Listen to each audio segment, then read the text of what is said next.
It is time to wake up. On this show, we cover the stories the mainstream media won't touch. Live from the Rocky Mountains. Welcome to Redacted with Natalie and Clayton Morris. Are you ready? Let's get uncomfortable. Welcome to Redacted, everybody, on your Tuesday. Are you done with Epstein? We are not. And you know why? Because this is a story that continues to show us who actually is in charge. Is there anything else you can take seriously if you don't understand this global power center? We don't think that's the case. So we're going to talk about what does that mean that Epstein was controlled by the Rothschilds? Who are the Rothschilds? Why the DOJ doesn't think that child grape without a G is worth prosecution. This is fine. Why they sat on all of this. Sorry, go ahead. Oh, and yeah, go ahead. Why they sat on all this? All of that stuff. Also, why the media wants you to think that Epstein was KGB and KGB alone. Go ahead. And, thank you, is Epstein still alive? The new documents inside the Epstein files. We're going to look at this. Some people are being dismissive of it with the eyewitness who was potentially involved at the prison specifically. Was he working? Was he not working? It actually doesn't matter because what he was relaying was information from the prison, from people texting him from the prison. And we have his phone records as a result of this, as part of this subpoena from the Southern District of New York, which is included in all of this. So is Epstein actually still alive? Let us know your thoughts on that. A lot of people said, I always see in our comments, he's still alive. He was never killed. He was never, well, first of all, we know he didn't kill himself. So was he killed? That's what I had believed. But is the evidence now kind of overwhelming that he was actually swapped out and the corpse that was there had nothing to do with Epstein at all? We're going to unpack all of this today on the show. Also, I got a new shirt. This is a thank you to Natalie for getting me a new shirt from Cabela's. I appreciate it. Oh, you're welcome. This is a Christmas shirt. Ava got you that. Oh, okay. Our daughter. Okay, my daughter got it. AKA, you got it. Well, yes, yeah, I took her to get it and paid for it. So, yes. Well, it's a comfortable shirt. So I've got my work shirt on because we got to get our hands dirty with a ton of work here. So let's dive into it. Thank you, by the way, all of you for subscribing. And to the thousands of you that have subscribed this month to our channel, it's totally free. Thank you so much. On Rumble, on YouTube, on X. Thank you guys so much. So a couple of big Epstein updates that we want to bring to you today before we get into the nuances of the documents specifically and whether or not he's alive, etc. A couple of new updates. We heard from Todd Blanche, of course, from the Department of Justice, who's obviously been pushed out there. It's very curious that he's being pushed out there instead of Pam Bondi. Of course, they're really trying to elevate him within the administration. So how long until Pam Bondi is out? Hard to say. How long until Kash Patel is fired? Hard to say. But anyway, here he was speaking with Laura Ingraham about prosecutions specifically. Like, hey, this evidence is pretty overwhelming that these people were there having sex with minors, fooling around with minors, taking pictures with minors, getting massages from minors. Like, what the hell is going on here? Will anyone actually be prosecuted? And what did Todd Blanche have to say? Watch. Well, as some of the people we saw on camera at the rallies, is there any chance that any of these individuals who partied with Epstein and engaged in relations with minors will be prosecuted? Any chance? I'll never say no, and we will always investigate any evidence of misconduct. But as you know, it is not a crime to party with Mr. Epstein, and so as horrible as it's not a crime to email with Mr. Epstein. And some of these men may have done horrible things, and if we have evidence that allows us to prosecute them, you better believe we will. But it's also the kind of thing that the American people need to understand, that it isn't a crime to party with Mr. Epstein. It isn't a crime to have Didn't look like that's all that was going on some of those photos. I mean, if the photos could speak, some of them look pretty bad. That's right. And unfortunately, photos can't speak. And so we need witnesses and we need evidence. Are there videotapes that you all have? Or? It is a crime to have that on your phone. It is. Right. It is a crime. Which we're going to get to here in a second, but go ahead. I would like to introduce Mr. I can't, his name just fell out of my head. Blanche, I wouldn't say Vance, but conspiracy to commit a crime. Talking about committing, like if people are discussing the crimes committed, that is a crime. Right. That is conspiracy. Exactly. Well, Ro Khanna's not happy about it. Congressman Ro Khanna said, Todd Blanche dismisses what happened as men partying with Epstein. This is offensive to survivors. These are men making plans with Epstein, a pedophile, to go to Epstein's island where young girls are being raped and paraded around naked at parties. There should be an investigation where they're asked under oath what they saw and who raped and abused these girls. AC 360, Anderson Cooper 360. But anyway, to Natalie's point about having these emails or these communications or sharing photos, sharing videos, or these particular emails here where someone's talking about killing someone. I mean, these are emails that would rise to the level of criminality. Send photos of you and a child. Make me smile.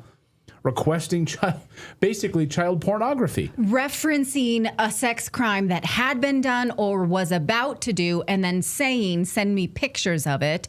And if you've gone through the documents at length, you see how many pictures are either blurred out or not. You know, when you go to a website and it looks like a little image, a placeholder, much of that is there. Back and forth, image, image, image. Those things are crimes, absolutely. You cannot have that on your phone. If you're a parent of any kind of child, you've always said, like, look, if your friend sends you something you think is inappropriate, don't forward it to mommy, because that could get us really in trouble. You can tell me about it. You can show me on your phone. You cannot send it to me. I cannot have it. So the rest of us are treading lightly because it's a crime, and they are blatantly just like, yeah, let's take something, let's share some. Awesome. Well, the amount of minors involved in these photos, videos, evidence, documentation clearly goes against what Ben Shapiro told us. Remember this? This didn't age well. The reason the FBI is not releasing them is because those tapes do not include underage people with third parties on Epstein Island. That is not what the tapes are. Okay, I also have sources in the federal government who are covering this stuff and have seen the documents. Okay, those tapes are just child porn. That's all. That's what they are. That's why the FBI is not releasing them. Okay. As far as the Epstein list, what I have been told by my sources is that there is no Epstein list, that basically there's a black book of Jeffrey Epstein contacts. And the vast majority of those contacts are already out there publicly. That's why you know names like Prince Andrew or Alan Dershowitz or some of the names that have been mentioned here. Yeah. Okay. Okay. Your sources suck. Right. Your sources are not good. You better check your sources. I think I know who his sources are. I mean, it sounds an awful lot like some of the other people I've heard talking about this. Mr. Patel, Ms. Bondi. Bongino. Right. Yeah. So, one of the big revelations in this recent tranche of documents is Bill Gates and STDs and pandemic planning, like really trying to lay out exactly how they're going to unfold a pandemic, how they can do all of that. But having an STD that he got from Russian hookers, he didn't want it to give, how can I sneak and get antibiotics so I can sneak them to Melinda so that she doesn't know about it? Maybe I can hide them in a sandwich or something. So that's very loving. Right. I don't want my wife to know about that's what I'm getting STD. you for Valentine's Day. So, an STD preventing sandwich. Here's a cupcake. Eat it and eat the whole thing.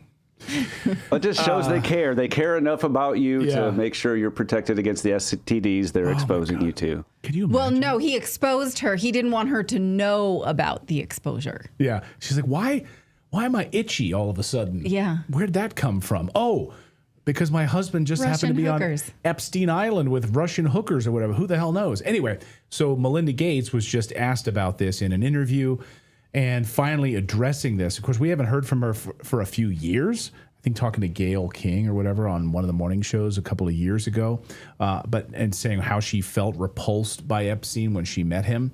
Now, finally addressing this, but I think she needs to go deeper. Like, watch this and tell me what you think. But I think she knows things. She knows things, and I think it's time for her to come out publicly. Watch.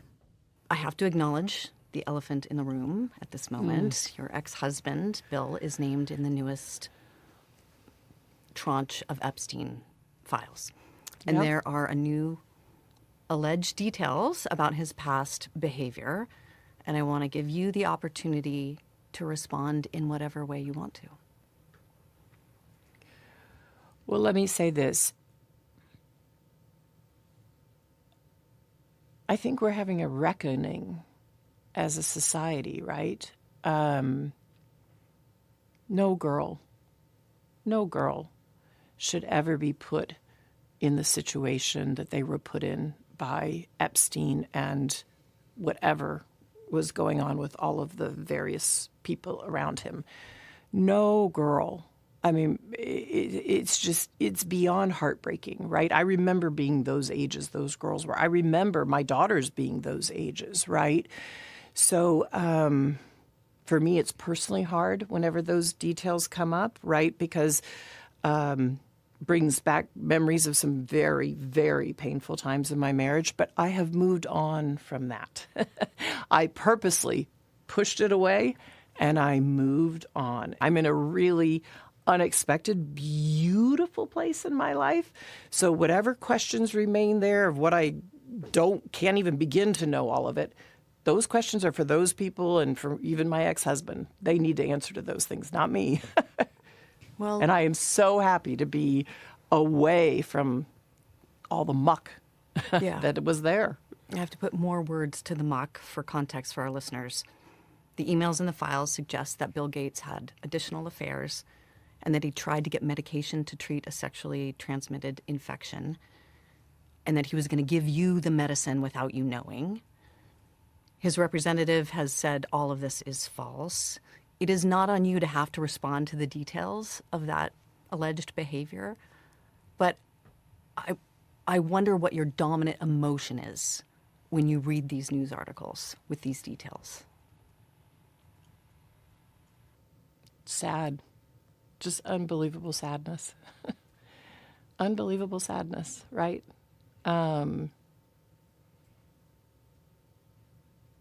And again, I'm able to take my own sadness and look at those young girls and say, my God, how did that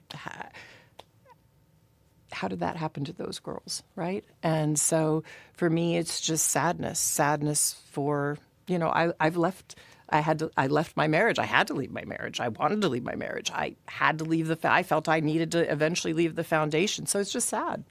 That's the truth, right? And it's kind of like, at least for me, I've been able to move on in life. And I hope there's some justice for those now women, right? We see them standing up in front of microphones in D.C. What they went through is just unimaginable, I think. Now, she seems obviously absolutely disgusted by it, as somebody in our chat room points out. But as someone points out, this disgust, but being part of a depopulation cult didn't bother her, and all of the things that he was up to. So, like this idea that she's she was a part of the foundation. She's intimately involved in a lot of the workings and dealings with the pandemic. She had to know. So, like this idea that it's the muck, it's over here. I'm just going to be away from it. Nothing to see here. You got to ask those guys questions. Right. She's so upset about young girls, but not realizing that their vaccination campaigns was sterilizing young girls in Africa. That's easily provable. Right. Did that bother you for young girls? And notice that she doesn't say it didn't happen.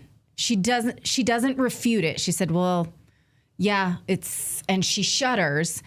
And then she says, well, I'm not the real victim. The girls were. And if, she were sort of an innocent party not knowing about this, which I've had sources tell me that, he had been under investigation for decades, so she did know. Then she would be a victim if she truly knew nothing and was being exposed to STDs and then drugged unknowingly. Absolutely she would. But she's putting it outside like, I'm not the real victim here. Other people are.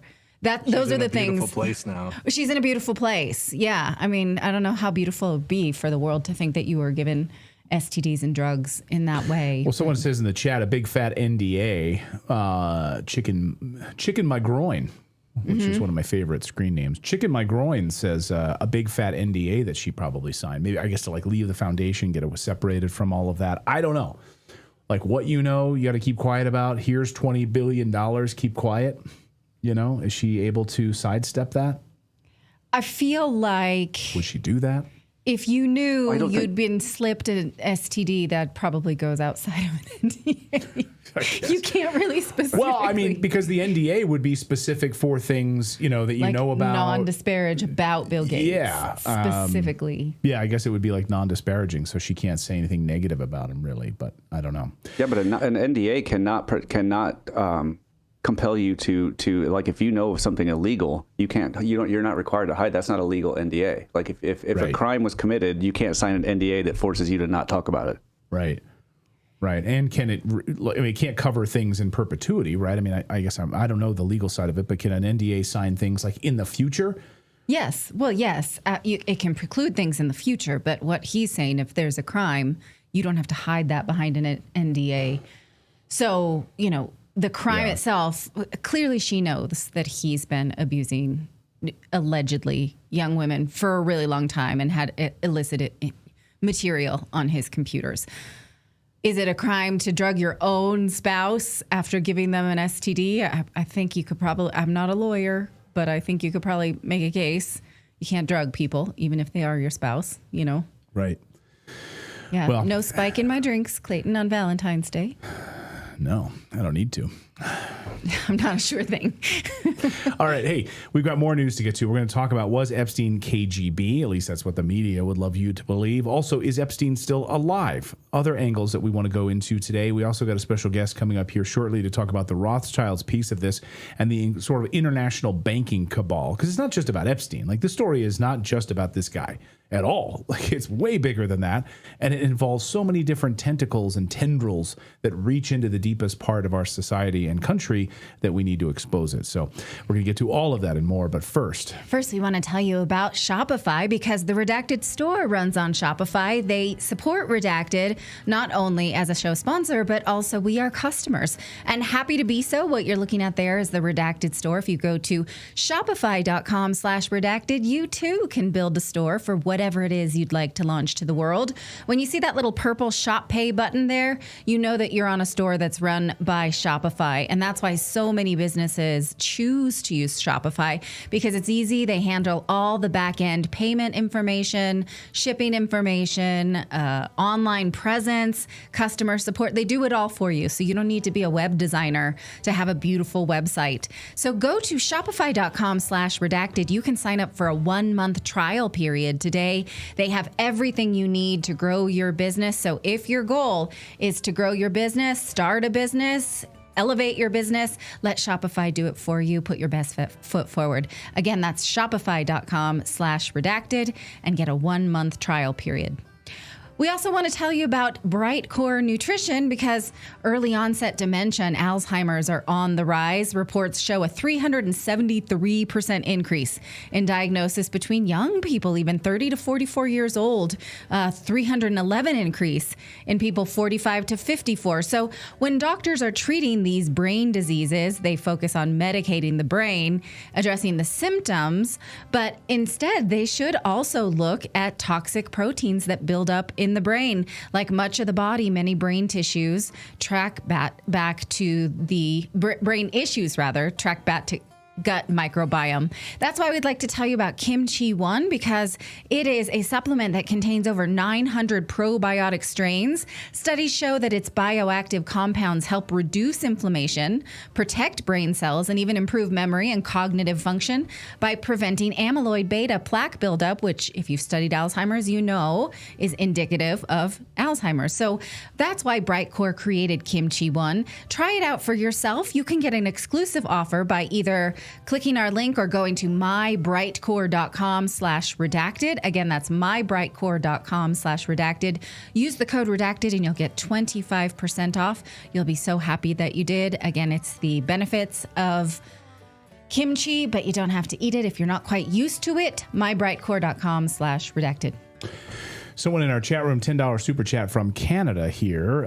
Steve Lilly says, Melinda and Bill Gates announced their separation on May 3rd, 2021, after 27 years of marriage, with the divorce finalized on August 1st, 2021. She knew. Yeah, well, she certainly knew a lot, that's for sure. All right. Well, I find it implausible that she did not know. Yeah. And I have heard reports from sources about his being under investigation since the early 2000s, and then those investigations disappearing. So I don't know how you could not know that there was a lot of smoke. Yeah, police at your house. That, computers being raided, things like that, that just magically disappeared. Early 2000s, decades. We're talking about decades. So, yeah, it's very implausible to believe that she didn't know. Well, the media is now trying to manufacture a link between Jeffrey Epstein and the Russian KGB. It would be comical if it wasn't so transparent what they're trying to not cover by leaning into Russia. Here's the Daily Mail telling us that Epstein was KGB. Look what I underlined there. Epstein was working on behalf of Moscow and possibly Israel. Maybe Israel. There's thousands of documents in which he implicates himself as being an agent of Israel and connected with Israeli prime ministers, Mossad, and but okay, maybe he says, they say. Yeah, they're just going to put that in the maybe bucket. But also, the KGB angle is funny because the KGB was dissolved in the 90s with the fall of the Soviet Union. I mean, Russia still does have an intelligence unit, but it's not called that anymore. So it's extremely lazy to think that in the 2000s, Epstein was KGB. Also, here's more proof. They say that he was Russian. He wore this hat. So, gotta be Russian. It is worth looking into, though. How did Epstein have so many connections to get Russian women, specifically Russian women, into New York? He had a well-documented affinity for Russian women. And in fact, if you go to the Epstein files on justice.gov and just search the terms Russian girls, you get over 150 pages of results, not just 150 results, but pages. And in 2016, this is a perplexing story. Again, let's put this in context and put it on the screen, and let's leave it there for a second. This is a 2016 profile on Jeffrey Epstein in page 6.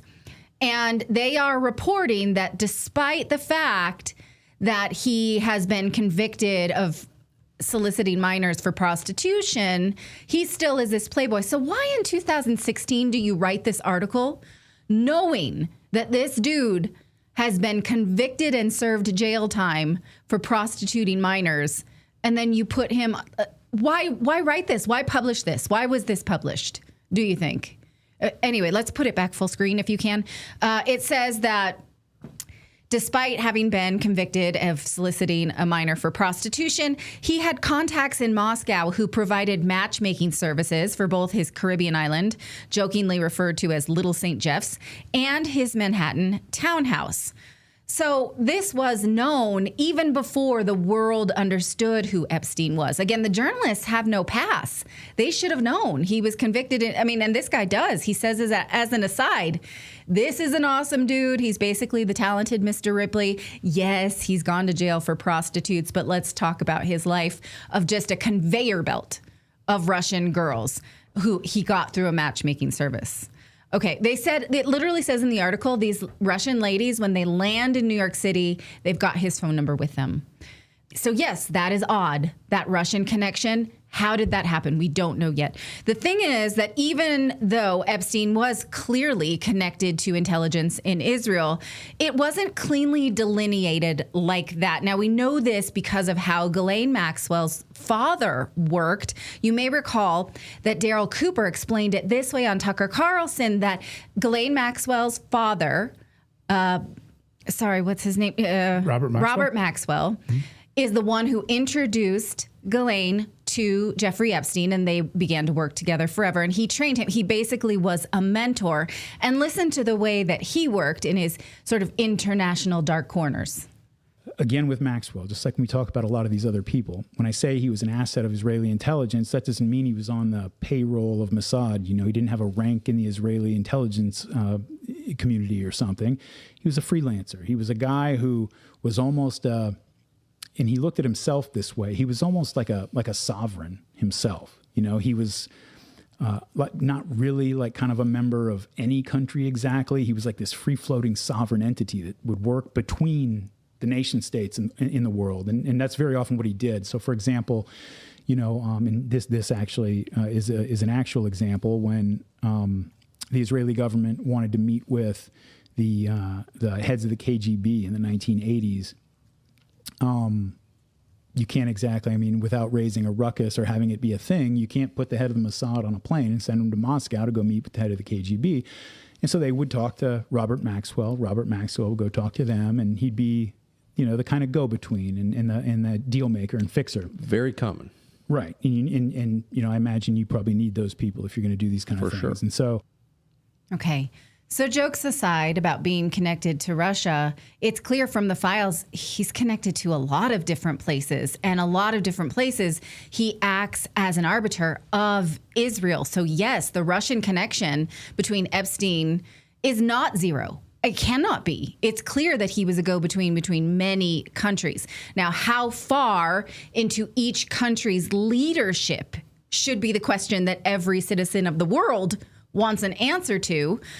For instance, there was one text exchange where he says that the Chinese have reached out about mathematics. Okay. We don't know if that includes high-level government mathematicians or just Chinese who want to talk about math. We don't know. The question is how many people in the upper echelons of these governments worked for or with or cooperated with Epstein. How deep is the shadow government in any given country? No one should get a pass, but for some reason, the media gives just one nation a pass. Look how many headlines we have about possible connection with Russia. And look how many headlines we have if you do just a simple Google News search for Epstein in Russia. None of them are American. All of them. Epstein, Israel, you mean? Yeah, I'm sorry. What did I say? Epstein, Russia. Epstein in Israel. Yeah, almost none of them are American. Most of them, it's Al Jazeera and other Middle Eastern places that are willing to look into this. The U.S. media treats Epstein as just a domestic sex scandal, not a foreign intelligence scandal, unless you can connect it to Russia. So there's no safe on-ramp for them after ignoring this for years. It means they would have to report on Ghislaine Maxwell's father, talk about intelligence-linked sexual blackmail as a tool, which clearly exists, and acknowledge their prior reporting failures, and they won't do it. So let me know why. Why this one pass for this one place, and our American media is listen, complicit. They have a right to their opinion, but as someone who has worked as a public defender, as a prosecutor, who's been in that prison system, who's been in the metropolitan... Oh, okay. That's all I have to say on the subject. Yeah. I don't know if you heard. Well, no, Kash Patel was just weighing in on that, so I'm just curious why Kash wanted to insert himself in your conversation there. Oh, he says I'm wrong, so I'm wrong. Yeah. That's got to be the final word. Always right. Well, the official story about Epstein being alive is starting to come to light. And the official story from Dan Bongino and Kash Patel is that Jeffrey Epstein, of course, killed himself, hung himself in his cell. His body was found, case closed. After all, Dan Bongino told us he saw the evidence. He killed himself. You want me to? I've seen the whole file. He killed himself. Seen the whole file. He killed himself. Really? The whole file? That, of course, was a lie. Many of us believe, based on evidence, that he was strangled and killed in his cell, not hung himself. But now there appears to be growing evidence that Epstein wasn't killed in that cell at all and might have actually been moved out and replaced with the corpse of someone else, and that he's very much alive and well. And yes, many investigators from day one have been saying this is the case. In fact, many of you watching right now have said, I've known he's been alive the whole time. Well, now they might be vindicated. You might be vindicated. According to documents found in the latest document dump and examining the corpse photos specifically, and you add all of this together, that he might be walking among us alive and well. Well, maybe not here right now, but somewhere safe and sound. So follow me here. The individual who anonymously posted this post on 4chan message board on the morning of Epstein's death, August 10th, 2019. These dates are important. So August 10th, the death date of Jeffrey Epstein. Now, it's important to remember that he made this post on 4chan before Epstein's death was made public, okay, before the rest of us learned that he had been killed. He made this post before, and he claimed he witnessed weird happenings at the prison before Epstein's death, like in the days before. He also then says, but he doesn't say, it's very clear in this post, he doesn't say he witnessed this with his own eyes. What he's saying is he's relaying information that he's getting from, it seems like, one of the nurses on staff and one of the outside military, green dress military, one of the tower guards who let these individuals in. And he's relaying this information. So someone was sharing, people were texting when all of this went down. So he made this post, again, before we all knew about it. Well, he has now been identified in the Epstein files. His name is Roberto Grigalva, if I'm saying that correctly, Grigalva. He's an officer. He was an officer at the Metropolitan Correction Center in New York. He has now been identified as the anonymous prison employee who posted this on 4chan. And the reason we know about this is thanks to the Southern District of New York. issuing a subpoena to AT&T records and all of this to get the phone records, to Apple, to get Apple iCloud information. Who posted this on 4chan? And where were the IP addresses? Where was it posted? And they were able to track it back to him, an employee at the correctional center. So what people are looking at there is just a list, is all of the documents related to that subpoena. So as I'm scrolling through, we got the AT&T phone records, we've got the subpoena from Apple, we've got all sorts of different information that was then brought to light as a result of it. The bank records, his banking records, all of it. So this Roberto, who verifiably worked at the prison, who verifiably posted this on 4chan, whose cell phone records, IP addresses, bank records, all of it confirmed, posted this. Let me just read this. He says, not saying anything after this, please don't try to dox me, but last night after the 0415 count, they took him being Epstein, medical in a wheelchair, front cuffed, but not one. One triage nurse says they spoke to him. Next thing we know, a trip van shows up.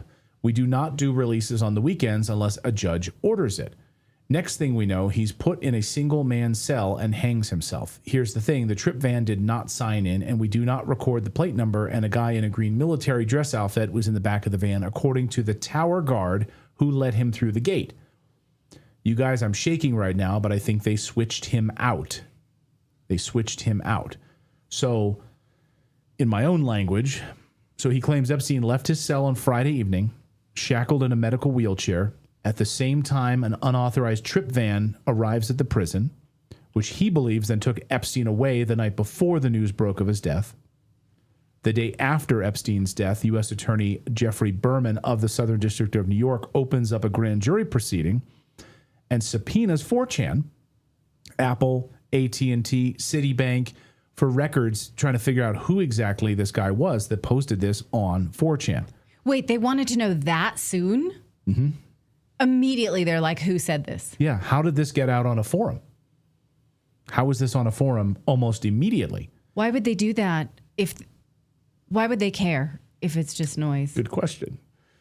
But here we can see some of the AT&T phone records. All of this is inside of the Epstein files now. And of course, you can do a search for yourself and look into it. And they forgot to redact Roberto's name. That's the thing. The DOJ just forgot to redact his name. Like they redacted his name in certain documents and then just forgot to do it in others. Here you can see his bank records, check deposits that he's made to USAA, from USAA to his bank, Roberto Giralva. Now so that's one piece of it. And of course, people are saying, well, he wasn't at work that night because his shift, if you actually read the Inspector General's report, he wasn't at work on that time during that timeline, that his shift had already ended, but that he does in this Inspector General's report talk about seeing Epstein being shackled and moved out to go to meet with an attorney at one point. Nevertheless, it doesn't matter. Some are saying, see, he made all this up and posted this on 4chan before we learned about Epstein's death publicly, but he never says, I saw this. If you actually read the 4chan report, we can, if you want to put it back up on the screen, Philip, you can.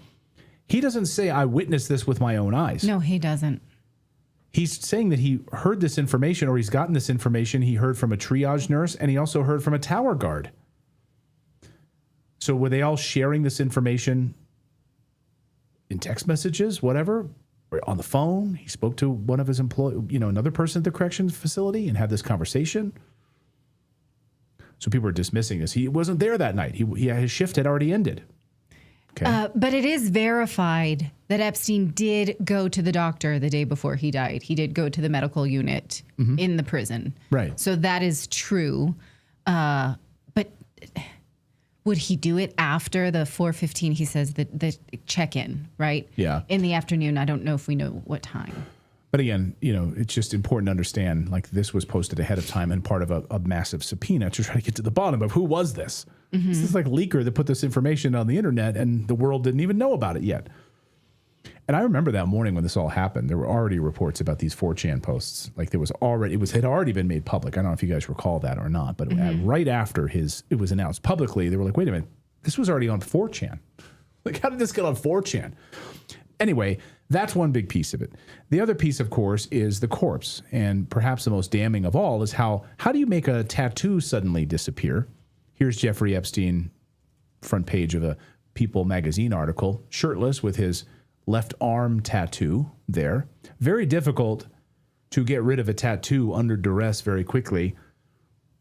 And here is the corpse photo of Jeffrey Epstein, allegedly's left arm, no tattoo. If you know anything about tattoos, and if you know anything about like John Wilkes Booth and David Harold, of course, on the run for many days after the assassination of Abraham Lincoln, hiding in the pine forests in Virginia and Maryland. And David Harold had a tattoo that he was trying to rub off, and he spent days trying to rub it off, and he couldn't. He did it. He went to great lengths to try to rub it off, and he couldn't do it. And but he did manage to smear it a little bit. But something tells me you're not going to be able to get that tattoo off. It's a pretty dark, deep tattoo on his left shoulder there. So probably not going to come off pretty quickly. At least if you kill this corpse and like, let's try to sand this thing off here. It's not going to happen. Then, of course, the ears, nose similarities and dissimilarities here. Here's the corpse there on the left. And you can see the nose of this corpse is curved. The ears totally different than Epstein alive.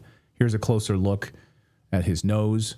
You can see the corpse nose is curved. Epstein's is like perfectly straight. Maybe that's gravity. Right. I guess because he was laying down dead, his nose just curved. Does my nose change if I do this? Yeah. Oh my God, it's curved now. That's exactly what happens. I don't think that's how cartilage works. Then, of course, a photo just a few days after, about 2 weeks after, from the little island, from Little St. James, with an anonymous drone that was flying overhead, which snapped this photo, which sort of set the world on fire. Like, who is this guy that looks almost exactly like Epstein 2 weeks after he's apparently dead, just kind of kicking it there on this island? All of this to say, I never thought we would see a confirmation, though, in these documents specifically from the Southern District of New York and that massive subpoena for this individual who was there verifiably, this 4chan post now we know for sure, from inside the correctional facility. Verifiably. Let us know what you think about that. We have got a lot more to talk about. Mel K is going to be joining us here in moments to talk about the Rothschilds banking cabal piece of all of this. And I Represent the Rothschilds is another document that was just released in the Epstein tranche. How deep is this cabal, and what exactly was Epstein doing with these people, and why did he have such an interest in making sure, as he told Peter Thiel, basically, I represent the Rothschilds, and I'm very interested in the CIA-backed coup in Ukraine. I'm very interested in creating chaos, and there's going to be many opportunities for us here in Ukraine with this CIA-backed coup that led to, of course, the collapse of Ukraine and the death of millions of people. But he loved that. So we're going to talk about all of that in a moment. But first, they can freeze your bank accounts. They can shut off your cards. They can lock you out of your own money overnight. Banks don't protect you. They control you. That's why real financial freedom starts with ownership. And we wanted to introduce Rumble Wallet, a non-custodial wallet built for people who refuse to give up control. With Rumble Wallet, you don't just buy digital currency like Bitcoin and Tether. You can own Tether Gold, real gold on the blockchain. And through Tether Gold, you can actually get direct ownership of physical gold bars, each one fully allocated, verifiable by a serial number, purity and weight right there on the blockchain. This is real gold. This is not an IOU. And the wallet is yours forever. You can buy, sell, move 24 hours a day, 7 days a week. I don't know if you saw, I just looked at gold prices, almost at $5,000 an ounce as we speak right now. And I saw an estimate that said $8,000 could be coming very soon. I saw that today, actually.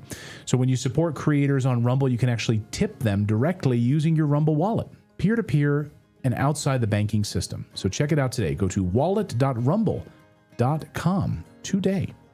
And we also want to tell you about our friends at Connect Invest, because is your money actually working for you or just sitting there doing nothing?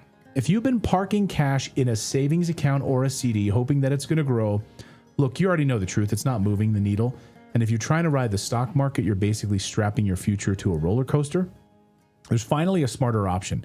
It's one that thousands of everyday investors, including thousands of you who watch the show, are already using to grow their wealth without volatility, without complicated real estate deals, and without needing a ton of money to start. It's called Connect Invest. And the way that you can learn about it is go to redacted.inc/invest. Sign up today to get a $50 bonus. And here's how it works. You can invest in real estate-backed short notes and start earning fixed, predictable monthly income with returns up to 9% annually. Yes, you heard me right, 9%. The reason we know this, because we personally do it, our kids' IRAs, our self-directed IRAs that we have with our children, invest in Connect Invest using this strategy. Wouldn't you love for your self-directed IRA to grow at 9% returns? No tenants, no toilets, no 3 a.m. phone calls, no guessing what the market is doing next. And here's the part I love. You can actually start with as little as $500. $500, that's it. You can just open an account today, get that $50 bonus, and try it and see if it fits for you.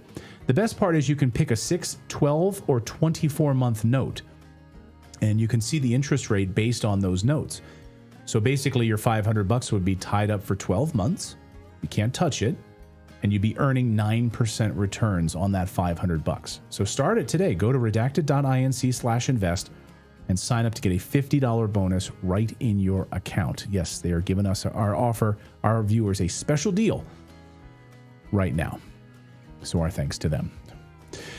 Well, in the new Epstein files, Epstein himself claims to represent the Rothschilds. And the pedophile sex offender also treated the 2014 CIA-backed coup in Kiev, Ukraine as a lucrative business opportunity, according to the newly released Epstein documents. Here is that email to Peter Thiel of Palantir. He says, certainly not in Saudi. Just think I will avoid the Middle East for the next decade or so. Should be back on the East Coast in late April or May, sometime in New York City on the island then. As you probably know, he says, I represent the Rothschilds. I was hoping to figure out a way for the bank that has $160 billion in it. Management can do something in tech. Best clients in the world, prehistoric products, et cetera, et cetera. So he really laying it on thick for Peter Thiel. Most of us understand the Rothschilds represent a secret underground group of puppet masters bending international finance to their benefit for hundreds of years. But what are they really, and what is Epstein's connection here? Mel K from the Mel K Show joins us right now. She's been tracking all of this, and she's been tracking this for years. And you must feel a little vindicated, Mel, seeing this in print inside of these documents. Yeah, I mean, it's just, I hope that the American people are having their eyes open to the idea that a supranational international banking cartel has been running our country and, frankly, the world since World War II, and that the American taxpayer have essentially been paying for all of this. And what I see when I see all of these documents is, again, a very small club. It seems to be generational wealth that is passed on. Most of the people involved have been involved since the Federal Reserve. And as far as what has come out about the Rothschilds, we knew that because he had Ariana Rothschild was obviously close with him.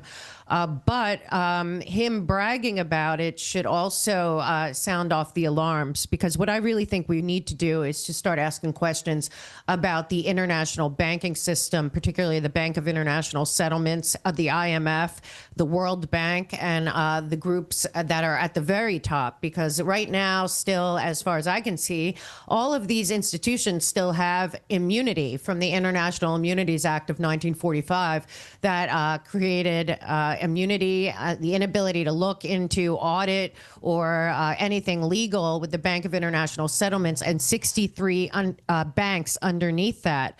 That is still in place to this day, and I believe that that is where the answer to the Rothschild banking dynasty lies. And until we start to fight back against this unjust immunity and the inability to audit or legally look at anything having to do with any of these tentacles that have been around forever, particularly the City of London manipulating the markets for decades, we won't be able to get anywhere. So for me, I just hope that people are thinking, well, why are the Rothschilds' names nowhere, yet they're everywhere? And how come he's saying they have 160 billion? Which bank is that? And again, there's many of these banks, but I do believe all the roads here lead to the Bank of International Settlements. Also very interesting was that he, in those documents, Ariana, I think Rothschild is saying that they funded Hitler. And then of course, Epstein's like, yeah, so did we, and this goes back to what it's all about is like, okay, infiltration instead of invasion. What are we talking about here? Has all of this been a fraud? These endless wars for profit? Is it really true? And frankly, I think it is. Yeah, no, you hit on the real.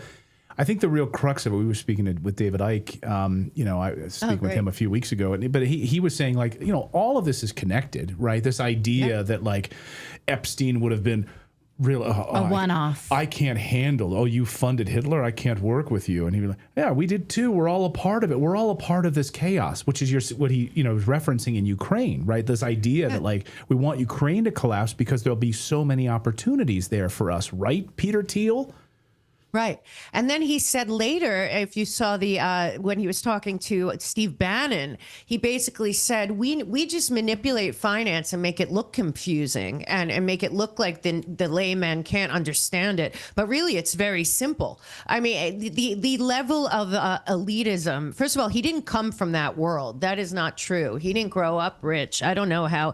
I think he got pulled in by Ace Greenberg. But going back to all of this, the one thing that we have to understand is that I don't believe after the Dulles brothers, after World War II, I believe that John Foster Dulles and Allen Dulles took the State Department, USAID, the CIA, and all of it and created a tentacle of the supranational global public-private partnership / international banking cartel. So for me, I really think that all of this leads back to post-World War II manipulation, like I said, the immunity that they all gave themselves. Also, the UN is now going broke. That'll be a real a stress test for this international, supranational control grid that has been going on. And I really believe also in there you have a lot of stuff about the pandemic.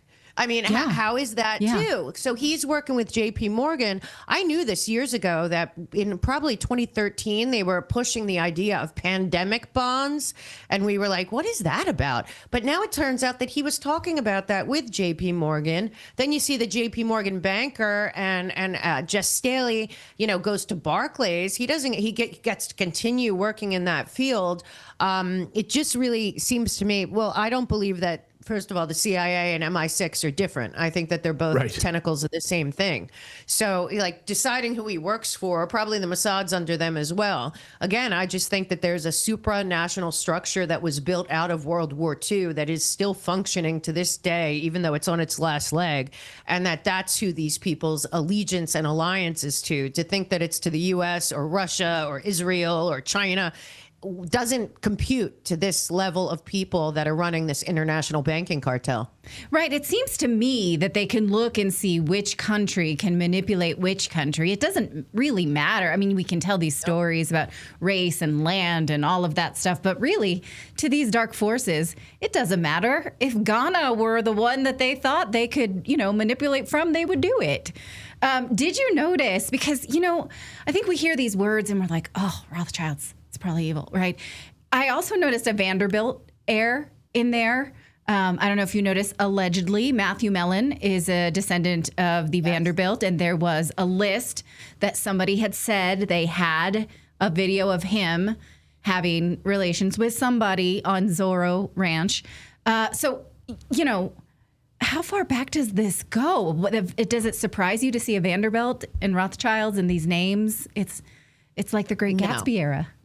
It is. No, it doesn't. And again, all roads, I would say, lead back to the families that usurped our nation under Wilson with the Federal Reserve and have kept this power all the time. Because when you look into, I'm finishing up a book, when you look into it, after World War II, Germany wasn't supposed to be refunded and rebuilt and their military rebuilt. But if you look at who helped rebuild it, you'll see that it's the Rockefellers and Standard Oil all involved there. Both of the Dulles brothers are lawyers from Wall Street. They're there. It just to me, what this is again, it goes back to even the stories about the Titanic.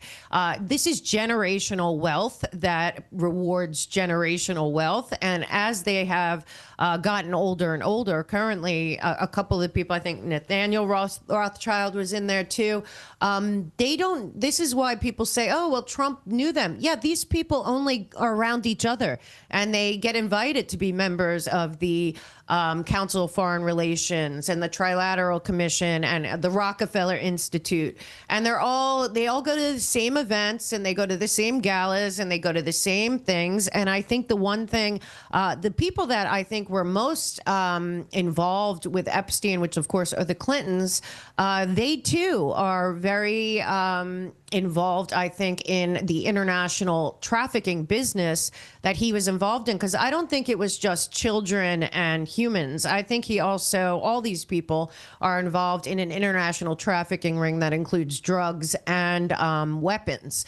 And if you really look into the relationship between Epstein and the Clintons and when it started, they clearly knew each other back in the Mena, Arkansas, Sandinista days, when Bill Clinton was allowing the Barry Seal to run Air America and drop guns and weapons in Nicaragua. Right. Well, that was Bill Clinton was the governor. Well, you know what? Jeffrey Epstein was down there with Les Wexner buying Air America, and apparently Bill Barr was involved. And you see in the emails, Bill Barr, CIA. And again, all these little pieces. Again, also Hillary Clinton, she started the expansion to the International Center for Missing and Exploited Children with Tony Blair's wife and Richard Branson's, I believe, mother. And from the year that they started that, the international trafficking was estimated to be about $40 billion. 5 years after they started the International Center for Missing and Exploited Children, it's valued at $150 billion. And then you look at the pathway by Epstein Island. Well, the Clintons had the Clinton Global Initiative, which Epstein says that he started, which was something you bought into. Okay, you got invited, but you bought into. Well, who else was in that? The Bronfman sisters of Nexium. So, and then you look at the Clinton Island Initiative. This is another thing a lot of people don't talk about. That's also with Branson, where the Clintons went in with the Clinton Global Initiative, and they did this thing where they went to first 10 islands, and then it ended up being 26 islands, all along that path that is obviously the biggest human trafficking maritime pathway probably in the world. And they put in solar panels and internet, and they had people come in from Digicel and from Crisis International. They're friends that are donors to the Clinton Foundation or the Clinton Global Initiative. So again, I really do think that the Clintons have put a spotlight on themselves, but a lot of this is going to lead to Bill and Hillary Clinton and their 76 NGOs and shell companies that Jeffrey Epstein, I believe, was totally involved in. And it's a worldwide trafficking ring. And if you look at all of the interventions of the Clintons through today, from when she was at Yale, how involved she was in everything having to do with children and abortion and pregnancy and all of this stuff, it's very disturbing. And I just saw last week they're talking about art in embassies. Came out and they said, why are we funding this art in embassies, which again was started by Hillary Clinton? It's about shipping art, live art around the world. There's just a lot there, and it goes very deep. But I do hope that the Clintons finally have a spotlight on them, because I think that they were as involved in this as Jeffrey Epstein, if not more. Oh, for sure. When he says, I represent the Rothschilds, and he tells Peter Thiel this, what does that mean? I represent. What do you think that means?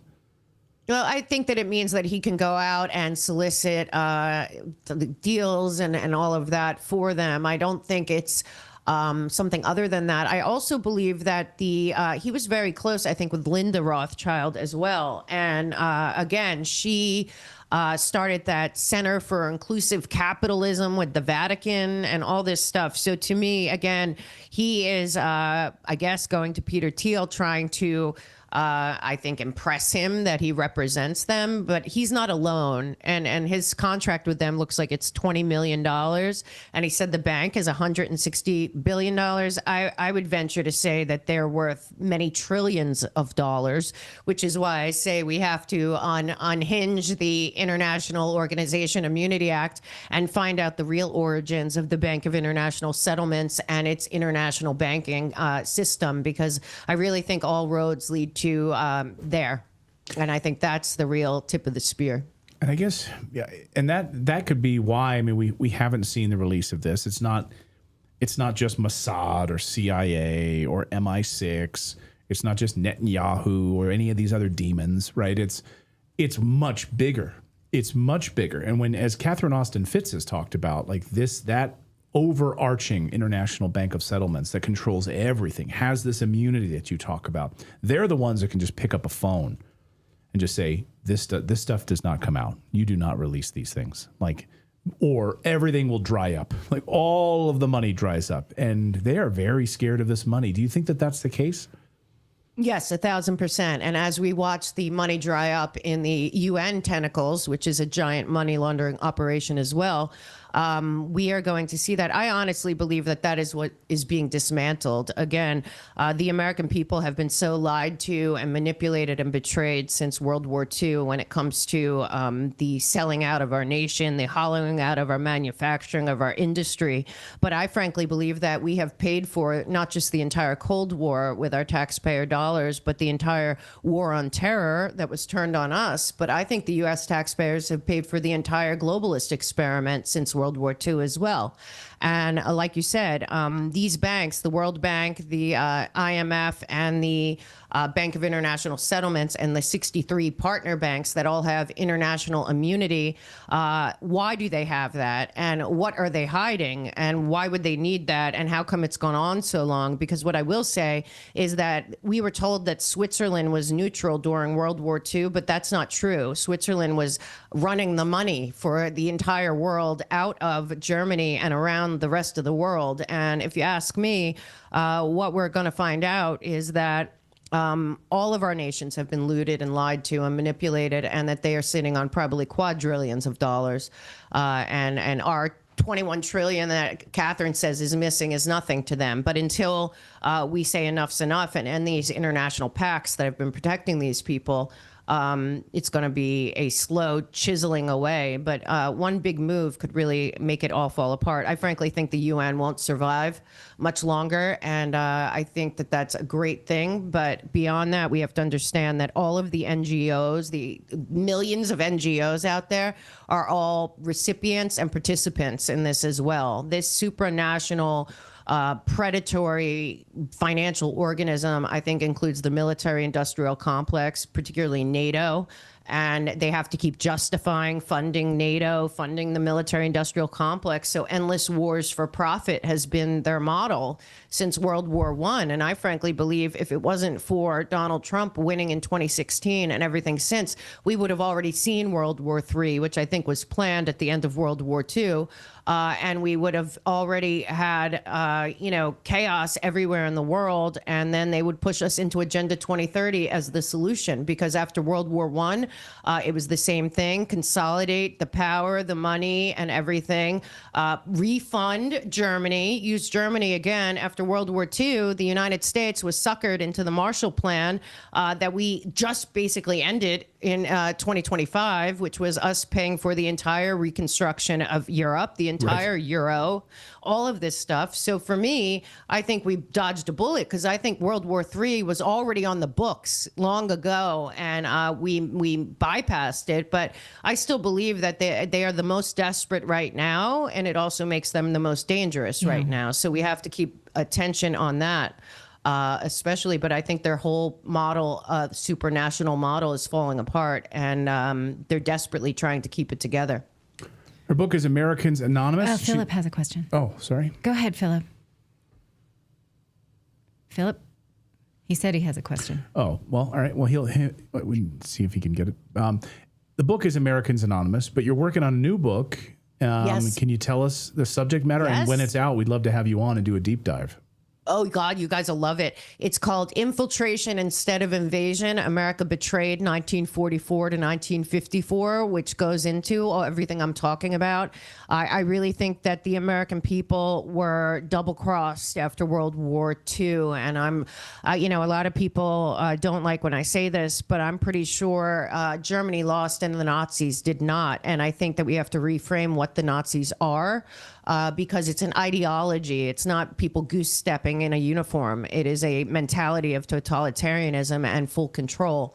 And I frankly am so excited because I got so many documents and I read through everything.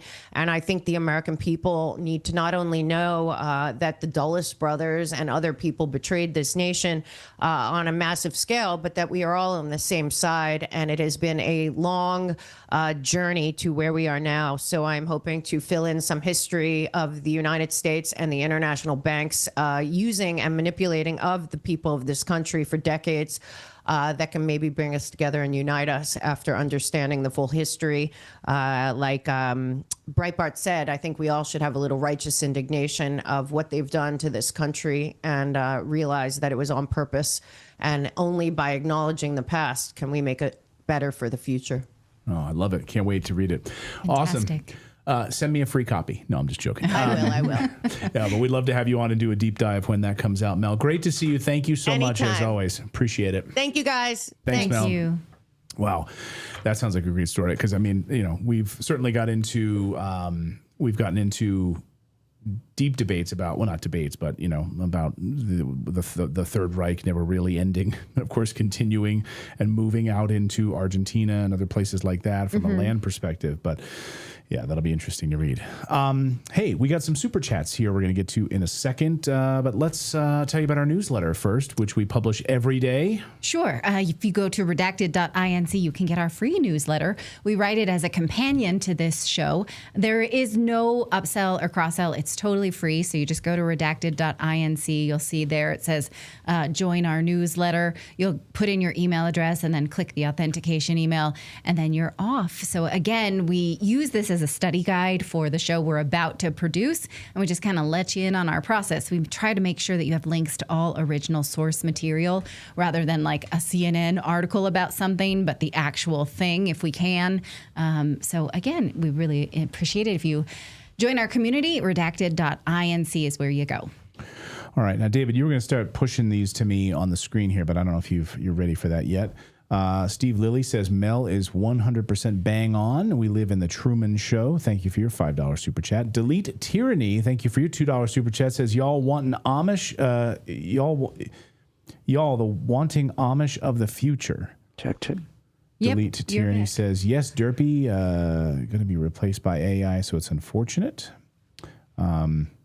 Happy Donut says, remember the Epstein Island photo that showed a medical operating chair in a room filled with hanging masks? Epstein had his own surgeon. Think of the cosmetic shenanigans with him at his disposal. Okay. That's a good point. $10 super chat. Thank you. Delete Tyranny. Let's see what he said that one. Says, it's a psyop when they do not promote body cams on politicians for transparency and powerful autonomous grand juries for accountability. Yeah. Varnix says, hello, fellow Coloradan here. I just found out that I work for someone at a data company that is mentioned in the Epstein files. Oh, my God. He was a close ally of the Clintons. Oh, no. In what capacity? Yeah. That's kind of crazy. I don't like mass hysteria, but I floated this idea several times on X that I would like a scarlet letter for everyone that's represented in the Epstein files. Not just like, oh, he got spam about something, but, active participants. I'm workshopping that. Yeah. It was. So I wanted to ask Mel, but because I know I've said it on here before, and what she was talking about is just right along the lines that what I've been interested in with the Epstein entirely is that I don't think anybody that's in power actually cares about the pedophilia. I just don't. I think it's the financial crimes is what they're afraid of.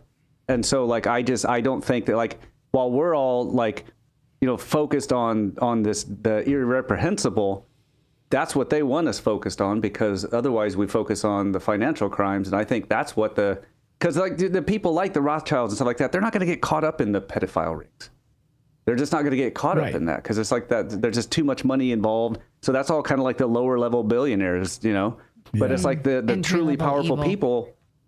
Exactly, the truly powerful people. They're not going to get caught in that. And so it's like I think the thing that they really want to keep, the powers that be really want to keep hidden, are the financial crimes. Delete Tyranny says body cams on politicians. I love that idea for putting body cams on politicians. Permanently. So if you go into Washington, so that's all the super chats we got. It won't matter when they're all bots. Yeah. That will be easier. Well, thank you for your support. By the way, thank you for subscribing to the show. We're live every day at 4 p.m. Eastern Time. Tomorrow on the show, David Icke is going to be joining us here. We're going to do a deep dive with him on all of these satanic pedophilia rings. No one knows it better than him. He has interviewed for people for 36 years on this subject. He's actually witnessed people who've been to these satanic rituals. I mean, we're going to deep dive all of this with him tomorrow on the show, talking about the Epstein files. Well, I want to also talk to him about the British side of this British as well. Epstein. British Epstein, and connections to other powerful people. Yeah, so we'll unpack it all with him tomorrow. David Icke on the show tomorrow. So be sure to subscribe. Turn on that little bell notification so you're notified when we go live at 4 p.m. Eastern Time every day. So David Icke will be here tomorrow. We're very excited about that. So thank you guys for being here. Thanks for subscribing, and have a great night, everybody.